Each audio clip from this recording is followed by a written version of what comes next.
যারা সিস সম্পর্কে জানেন না এবং যারা সিস সম্পর্কে জানতে চাচ্ছেন, আজকের এই ভিডিওর মাধ্যমে আপনারা জানতে পারবেন সিস মূলত কী এবং কিভাবে আপনি বুঝবেন যে আপনার সিস রয়েছে।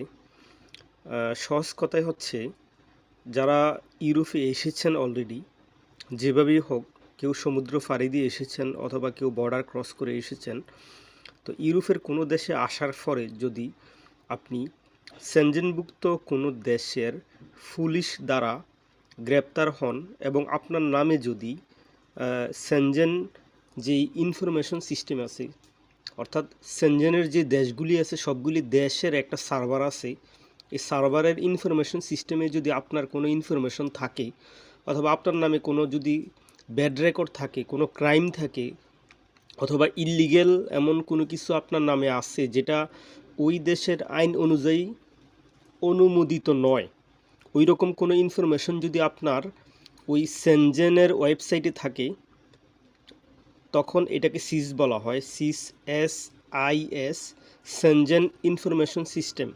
সেনজেনের ওয়েবসাইটের মধ্যে যদি আপনার নামে কোনো ব্যাড রেকর্ড থাকে, কোনো ক্রাইম থাকে, তখন এটাকে সিজ বলা হয়। তো পর্তুগালে আপনি যখন ফিঙ্গার দিবেন বা বৈধ হওয়ার চেষ্টা করবেন, তখন তারা ওই ওয়েবসাইটের মাধ্যমে জানতে পারে যে আপনি স্পেনে পুলিশের হাতে গ্রেপ্তার হয়েছিলেন, ওইখানে আপনার ব্যাড রেকর্ড ছিল, অথবা জার্মানিতে হয়েছিলেন অথবা ইতালিতে হয়েছিলেন।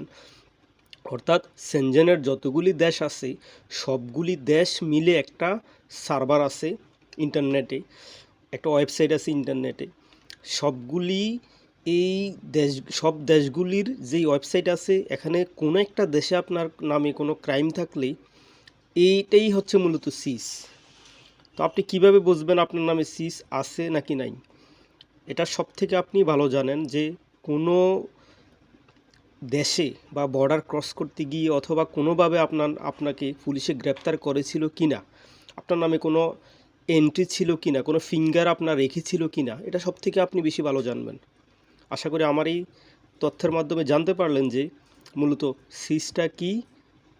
পরবর্তী ভিডিওতে আমি সিসটা কিভাবে রিমুভ করা হয়, সেনজেনের ইনফরমেশন থেকে আপনার ইনফরমেশনটা কিভাবে রিমুভ করবেন, সেটা নিয়ে আমি আপনাকে একটা অথেন্টিক ইনফরমেশন দিব। আশা করি আমার ভিডিওগুলো দেখবেন এবং পাশেই থাকবেন। ধন্যবাদ।